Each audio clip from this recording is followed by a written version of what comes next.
শাড়ি পরে পেট উন্মুক্ত রাখিস কি লোক দেখানোর জন্য? পিছন থেকে এই কথা শুনে চমকে উঠলাম। চটপট পেছনের দিক তাকিয়ে দেখি জঙ্কুক ভাইয়া দাঁড়িয়ে আছে। ওনার ফেস দেখে বোঝা যাচ্ছে উনি খুব রেগে আছেন। আমি ওনাকে দেখে চোখ নিচে নামিয়ে ফেলি। ভাবতে থাকি উনি এতক্ষণ সামনে ছিলেন, হঠাৎ আমার পেছনে কিভাবে এলেন, তাও আবার এমন একটা কথা বলতে। ভয়ে ভয়ে জঙ্কুক ভাইয়ার দিক তাকিয়ে তিনি কড়া গলায় বলে উঠলেন, এখনো দাঁড়িয়ে আছিস তুই? কথা খানে যায় নাই? শাড়ি ঠিক করে আয় জলদি, তাহলে একটা চড়ুই মাটিতে পড়বে না। ওনার কথা শুনে নিচে দিক ভালো করে তাকিয়ে দেখলাম সত্যি বলছে, সত্যি আমার পেট দেখা যাচ্ছে। আমি আর দেরি করলাম না, দৌড়ে আমার রুমে চলে আসলাম। ইচ্ছে মতো অনেকগুলো সেফটি বেল্ট লাগিয়ে দিলাম শাড়িতে। এইবার শাড়ি কেন, শাড়ি বাপ ও ক্ষমতা নেই খোলার। শাড়ি ঠিক করে একটা নিঃশ্বাস ফেললাম আমি। ইস কি না লজ্জাটা দিল। জঙ্কুক ভাইয়া আমাকে অন্যভাবে বললেও পারতো, এইভাবে বলা লাগে। আজকে আমার ভাইয়ার বিয়ে, শাড়ি পরছি ওই জন্য রেডি হয়ে নিচে নেমে দাঁড়িয়েছিলাম সবার সাথে গাড়িতে উঠবো বলে। ঠিক তখনই জঙ্কুক ভাই এসে আমায় এই কথা বললো, আমি কিম তাইহং, আমরা দুই ভাই বোন। আমার ভাইয়ের নাম সোগা, আজ তার বিয়ে। জঙ্কুক হচ্ছে আমার ভাইয়ের বন্ধু, কিন্তু কোন কারণে উনি আমার উপর রেগে আছেন সেটা আমি কেন কেউ বের করতে পারবে না। আমাদের বাড়িতে আসলে ওনার প্রথম কাজ হলো আমাকে দিয়ে নোংরা শার্ট পরিষ্কার করানো। আমি কিছু বলতে গেলে আমার আম্মা আমাকে এক গাদা বকা দিয়ে বলে, তোর ভালো জন্যই বলছে, পরিষ্কার করে দে, কাজ শিখ, তোর মঙ্গল হবে। বাধ্য হয়ে আমাকে তার সব কথা শুনতে হয়। হুট করে বাসায় আসে আর আমাকে দেখে এটা এটা ওটা করাই, ওনার সব অত্যাচার শুরু করে দেয়। তবে এইসবের জন্য ওনার উপর রাগ হলেও আমি ওনাকে ভীষণ পছন্দ করি। প্রথম দেখায় ওনার উপর ছোটখাটো ভাবে ক্রাশ খেয়ে যায়, তারপর ধীরে ধীরে ভালো লাগা পরিণত হয়। ভালোবাসার কথা বলতে পারবো না, এগুলো শুধু আমার মাঝে সীমাবদ্ধ, কাউকে শেয়ার করিনি। শাড়ি ঠিক করে নিচে নেমে এলাম। জঙ্কুক ভাইয়া এবার আমার দিক তাকিয়ে চোখ সরিয়ে নিল। আমরা গাড়িতে উঠে রওনা দিলাম কমিউনিটি সেন্টারে। জঙ্কুক ভাইয়া আমাদের গাড়িতে উঠলেন না, কারণ ওনার বাইক ছিল। কমিউনিটি সেন্টারে এসে খাওয়া দাওয়া শেষ করে ভাইয়া বিয়ে পড়ানো হলো। আমার ভাবি অনেক সুন্দর দেখতে, ভাবির সাথে আমার আগেরও পরিচয় ছিল। আমাদের কলেজে আমার সিনিয়র ছিল উনি। ভাইয়ের সাথে 3 বছর সম্পর্ক ছিল। অবশেষে দুই পরিবার মতামতে তাদের বিয়ে আয়োজন করা হয়। বিয়ে শেষ, এবার বিদায়ের পাল। ভাবি খুব কাঁদছে, মেকআপ সব নষ্ট হয়ে গেছে। তবে আমার ভাবিকে একটু খারাপ লাগছে না, কারণ সে সুন্দর। সবাই গাড়িতে উঠে পড়লো, শুধু আমি উঠতে পারলাম না, গাড়িতে নাকি জায়গা নেই। ভাবি দুজন বোন এসে গাড়িতে বসে পড়লো, আমি বসতে পারলাম না। অন্য গাড়িতে গুলোতে সবাই চুপচাপ করে বসে আছে, আমি মন খারাপ করে ওইখানে দাঁড়িয়ে আছি। ভাইয়া আর আম্মু বলছে জঙ্কুক ভাইয়ের সাথে আসতে। এটা শোনার পর আমি ঘেমে একাকার অবস্থা আমার। ওই জঙ্কুক ভাইকে কিনে চড়বো আমি একা পেয়ে, কখনো না আবার কখন বাইক থেকে ফেলে দেই। ওনাকে এক ধন্য বিশ্বাস করতে পারবো না আমি। সবাই গাড়ি নিয়ে সাই সাই করে চলে গেল আমার সামনে দিয়ে। আমি চুপ করে দাঁড়িয়ে আছি। এমন সময় পেছন থেকে জঙ্কুক ভাইয়া বলে উঠলেন, তাড়াতাড়ি উঠাই, আমি তো ড্রাইভার না বুঝলি।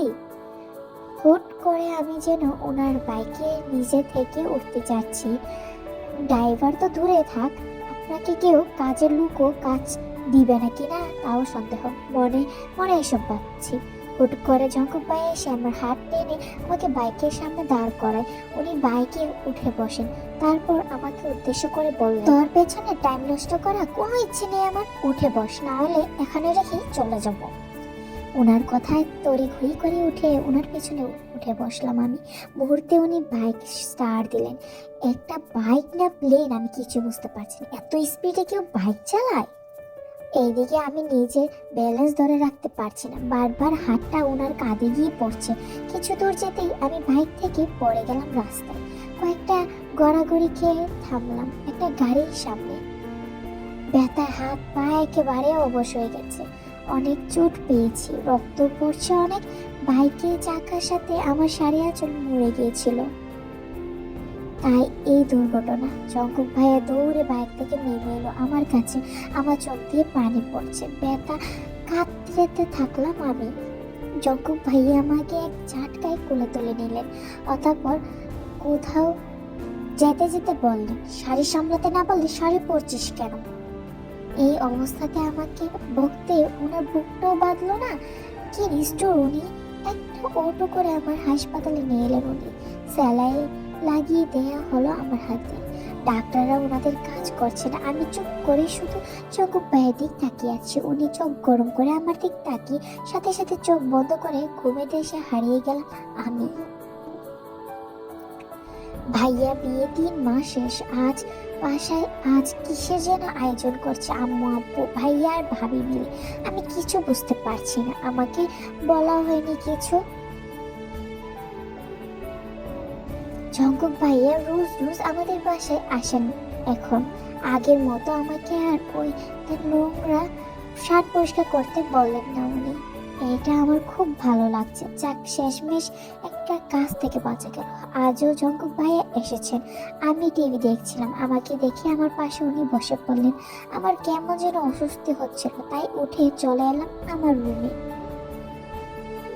উকি ঝুঁকি দিয়ে দেখি জঙ্কুক ভাইয়া আছে কিনা। না, নেই। যাক, বেঁচা গেল। একটু পর আম্মু এসে আমাকে একটা শাড়ি আর কিছু গয়না দিয়ে বললেন, তে চট করে রেডি হয়নি, আজ তোকে দেখতে আসবে। অসময় এই কথা শুনে আমি স্থ হয়ে গেলাম। আমাকে তো আগে এসব বলিনি আম্মু। কে আসবে, কারা আসবে, আমি এখন বিয়ে করব না। আম্মু একটা রম ধমক দিয়ে বলল, তোর ভাবি ফুফাতো ভাই ছেলেটা খুব ভালো, সরকারি চাকরি করে, দেখতে শুনতে মোটামুটি ঠিকঠাক, তোর জন্য প্রস্তাব আসছে, তাই রাজি হয়ে গেলাম। আম্মু এসব বলে চলে গেল। সরকারি চাকরিওয়ালা ছেলে বলে কি আমাকে বিয়ে দিতে হবে? আমার মতো একটু নিল না আমার মত। ভাবি এসে আমাকে রেডি করে দিল। কিছুক্ষণ পর পাত্রপক্ষ এলো, আমাকে তাদের সামনে নিয়ে বসানো হলো। কিন্তু আমার নাম ধাম ছাড়া অন্য কিছু জিজ্ঞেস করলো না আমাকে। ছেলেটাকে এক নজর দেখলাম। হ্যাঁ, ঠিক আছে, হ্যান্ডসাম ভেদ, কিন্তু মনে যাকে একবার ভালো লাগে যায় তার সামনে 1000 গুণ সুন্দর পুরুষ অন্য কেউ হবে না। কিছুই না, মনে মানুষ সবার থেকে আলাদা হয়। এখন এই মুহূর্তে আমার একটা গান মনে পড়ছে, মনে যাকে চায় তাকে পাই না, স্বপ্ন আমার ভাঙা আয়না। লাইনটা লাইক সিরিয়াসলি। আমাকে আংটি পরিয়ে দিয়ে চলে গেল তারা। রুমে এসে খুব কাঁদলাম আমি। এই মুহূর্তে শুধু একজনের চেহারা আমার চোখের সামনে ভেসে আসছে, আর সে হলো জঙ্কুক ভাইয়া। আমার ভালো লাগা যে কবে ভালোবাসা পরিণত হয়ে গেছে বুঝতে পারিনি আমি। জঙ্কুক ভাইয়াকে কোনো দিনও বলতে পারবো না যে আমি তাকে ভালোবাসি। ওনার যা রাগ তুলে কবে না আছাড় মেরে দেয়, ভাবতেই ভয় লাগে। জঙ্কুক ভাইয়াকে আমি জল্লাদের মতো ভয় পাই। মনে এক রাস কষ্ট নিয়ে আমি বিয়েতে রাজি হয়ে গেলাম।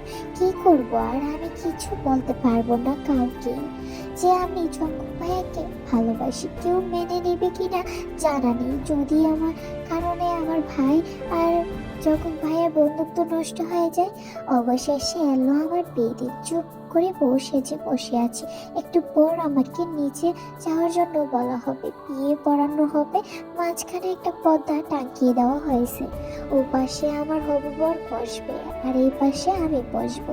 আর জঙ্কুক ভাইয়া রঙের একটা পায়জাবি পরে এসেছে দেখলাম। ওনার মা বাবাও এসেছেন। ওনাকে দেখতে খুব সুন্দর লাগছে। আমার কিছু কাজেই না মিলে ওনার সাথে হেসে হেসে কথা বলছে আর ছবি তুলছে, যা আমার মোটেও ভালো লাগে না। একটা মানুষকে ভালোবাসার পর কিভাবে অন্য একজন বর হিসাবে মানবো আমি? ভালোবাসাটা একতরফার, তাই কেউ দোষারোপ করতে পারবে না আমাকে। আমি কাউকে ঠকাচ্ছি না, বরং নিজে সব মাটি চাপা দিয়েছি। আমি নিচে বসে আছি সবার সামনে, কিন্তু বর এখনো আসেন। একটু পর ভাবি ফোনে একটি কল আসে। ভাবির সাথে সাথে নিচে বসে পড়ে। অতঃপর যা শুনে তা আমার কারো বিশ্বাস করতে পারছি না। বর নাকি রোড অ্যাক্সিডেন্ট করছে, তার লাশ পাওয়া যাচ্ছে না, উদ্ধার কাজ চলছে। এইসব শুনে আমার পাশাপাশিরা আমাকে গালামন্দ করছে। আমি নাকি অপাইয়া, বিয়ের দিনই বরকে খেয়েছি, বিয়ের আগে বিধবা হয়েছে। এসব উল্টাপাল্টা কথা শুনে আমি নিজে স্থির থাকতে পারি। কাঁদতে কাঁদতে নিজের রুমে এসে দরজা লাগিয়ে দিলাম। ঘরে সব জিনিস উলটপালট করে দিলাম।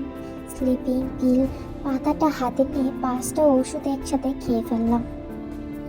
জানি না কেন এমন করলাম। আমি বালিশে মুখ গুজে কাঁদতে লাগলাম। আমি একটু পর মাথা ধরে এলো, আমার চোখ অন্ধ নেমে এলো। অতঃপর আর কিছু মনে নেই আমার। চোখ খুলে নিজেকে হাসপাতালে আবিষ্কার করলাম। আমি বেঁচে আছি নাকি মরে গেছি বুঝতে পারছি না। হাতে স্যালাইনের রঙ লাগানো। পাশে ফিরে তাকিয়ে দেখি জঙ্কুক ভাইয়া বসে আছেন একটা চেয়ারে। আমি স্বপ্ন আছি নাকি বেঁচে আছি নাকি মরে ভূত হয়ে গেছি কিছু বুঝতে পারছি না। একটু নড়েচড় নিলাম। স্যালাইন নলের জন্য নাড়াচাড়া করাও যাচ্ছে না ঠিক মতো।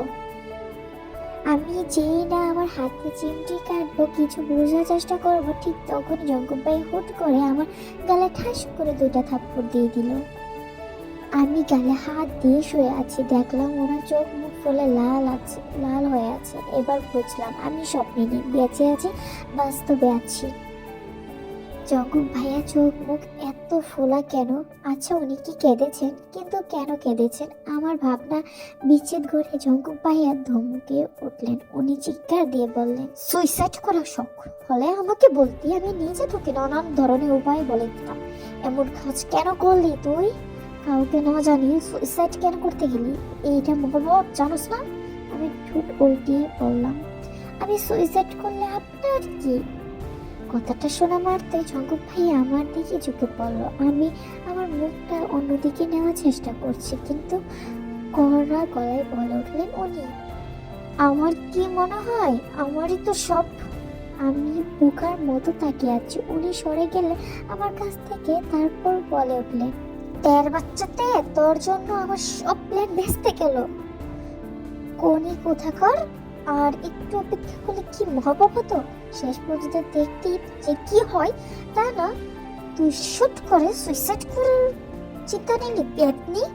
আমাকে যা ইচ্ছে তাই বলে চলে গেলেন উনি। কখন থেকে আম্মু আব্বু ভাইয়া কাউকে দেখছি না, শুধু উনি একাই এখানে আছেন। দরজা ঠেলে ভাইয়া আর ভাবি ভেতরে ঢুকলো। ওদের দেখে একটু স্বস্তি নিঃশ্বাস ফেললাম। ওদের পেছনে বোকা পড়া একজনকে দেখলাম আমি। ভাবি দরজা একটু চেপে দিলেন। সবকিছু আমার মাথা উপর দিয়ে যাচ্ছে। ভাইয়া এসে আমায় বললেন, দেখাদি শেষ মুহূর্তে এসে তুই এই চালাটা কেন করলি বলতো? আমি হা করে তাকিয়ে আছি ভাইয়ার দিকে। কি বলছে এসব ভাইয়া? সবাই মিলে এভাবে আমাকে বলছে কেন? আর কিসে প্ল্যানের কথা বলছে ওরা? আমি কিছু বলতে যাবো ঠিক তখনই বোকরা পড়া মহিলাটা তার মুখে মেকআপ সরালো। তার মুখটা দেখে আমি চোখ তেরি মাত্রা বড় হয়ে গেল। কোনো মহিলা নয়, এ হচ্ছে যার সাথে আমার বিয়ে হওয়ার কথা ছিল। সে মাথা এমনিতেই ঘুরছে, তার উপর এত সব নাটক পাটক দেখে মাথা মোটেও ভালো লাগছে না। চেঁচিয়ে বলে উঠলাম, আপনি নাকি মারা গেছেন? এখন এখানে কি করছেন আপনি? আমার চিৎকার শুনে জঙ্কুক ভাইয়া সাথে সাথে আমার মুখ চেপে ধরলো। ভাইয়া গম্ভীর হয়ে বলল, ও মারাটা যায়নি তে, এটা আমাদের প্লেনে একটা চাল ছিল। ভাইয়া একটু দম দিয়ে বলল, আমাদের প্ল্যান ছিল ওকে গাড়ি থেকে সরিয়ে একটা অ্যাক্সিডেন্টের নাম দিয়ে দিব, যাতে সবাই ভাবে ও মারা গেছে। অতঃপর সবাই তোকে নিয়ে নানান কথা বলবে। ঠিক তখনই জঙ্কুক এসে আর জঙ্কুক আব্বু আম্মু এসে তোকে বিয়ের প্রস্তাব দেবে। আব্বু আম্মু তার সন্তানের কথা ভেবে, মান সম্মানের কথা ভেবে তোরা জঙ্কুকে বিয়ে দিয়ে দিবে। সব ঠিকঠাক এগোচ্ছিল, কিন্তু তুই সুইসাইড কেন করতে গেলি? ভাগ্যটা ভালো ছিল যে ওষুধগুলো পাওয়ার কম ছিল, না হলে তোর এতক্ষণে হারিয়ে ফেলতাম। বল দেখটা। ভাইয়া মুখে এসব শুনে আমি জঙ্কুক ভাইয়া দিক তাকালাম। উনি আমার চোখ টিপ মারলেন। আমি ধাক্কা দিয়ে আমার মুখ থেকে ওনার হাত সরিয়ে রাখি। অতঃপর ভাবি আমাকে উদ্দেশ্য করে বললেন, জানো তো আমার ফুফা যে কবে তোমাকে পছন্দ করে মা বাবার কাছে প্রস্তাব দিয়ে বসছিল, আমি জানতামই না। যখন শুনি এই কথা তখন তো জঙ্কুক ভাইয়া রেগে বুম।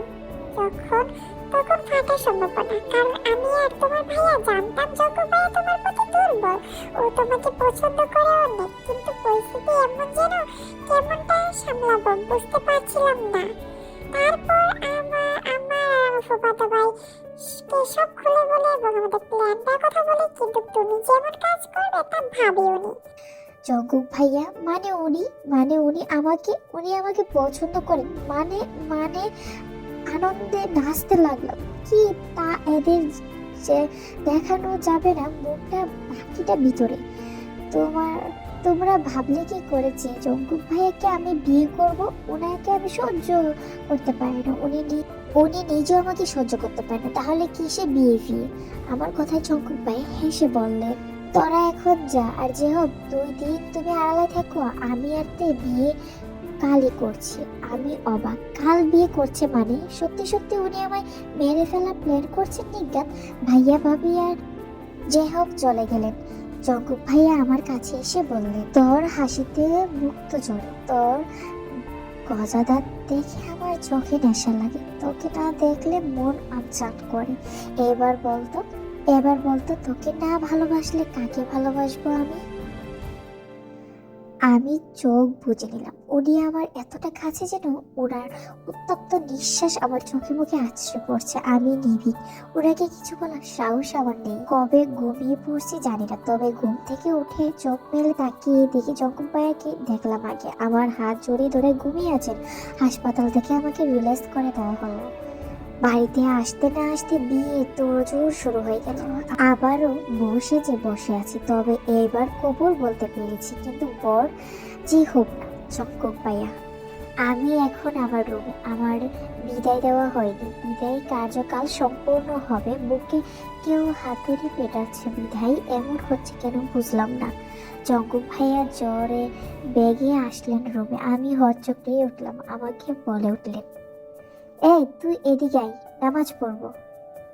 আমি নিচে নেমে যাই, নামাজে বিছিয়ে একসাথে নামাজ পড়ে নিলাম। বেডের উপর পা তুলে বসতে ধপ করে জঙ্কুক ভাইয়া এসে আমার কোলে শুয়ে পড়লো। আমি বড় বড় চোখ করে ওনার দিক তাকিয়ে আছি। উনি ধমক দিয়ে বললেন, কে কানি এভাবে তাকাস না, পরে কিছু হয়ে গেলে আমি আর তার দায় নিতে পারবো না। আমি রেগে গিয়ে বললাম, কি হবে? হ্যাঁ, আপনি আমার জীবন নষ্ট করে দিয়েছেন বিয়ে করে। আমি একজনকে ভালোবাসি জানেন, কিন্তু তার সাথে আমার বিয়ে হলোই না। কষ্ট কাকে বলে, কেউ আমায় এসে দেখে যাক। জঙ্কুক ভাইয়া আমার কোমর জড়িয়ে ধরে বললেন, এই যে শুনছেন মিস্টার জঙ্কুক সাহেব, আমি আপনাকে ভালোবাসি, মারাত্মক ভালোবাসি। আপনি কি তা জানেন? জানবেন না? আপনাকে বলার সাহস নেই আমার। শুধু জানি আপনাকে ছাড়া আমার চলবেই না। জঙ্কুক ভাইয়ের মুখে এই কথাগুলো শুনে বিস্মিত হলাম আমি। এগুলো তো আমার ডায়েরিতে লেখা ছিল। তার মানে উনি আমার ডায়েরি খুলে দেখছেন? আপনি আমার ডায়েরি খুলে দেখছেন? আমার ব্যক্তিগত জিনিসে হাত দিলেন কেন? উনি আমাকে আরো শক্ত করে জড়িয়ে ধরে বললেন, ডায়েরি মালিকই যখন আমার, তখন ডায়েরি ধরতে আপত্তি কোথায়? আমার মাথা টিপ। সুইসাইড করে আমাকে কাঁদানো শাস্তি এটা। আজ সারা রাত তুই আমার মাথা টিপবি, ব্যথা আছে, কুইক। ব্যাস, আর কি আর করার আছে? ওনার রাম ধমক খেয়ে সারা রাত ওনার মাথা টিপাতেই হচ্ছে আমাকে। কি আজব করে রে বাবা।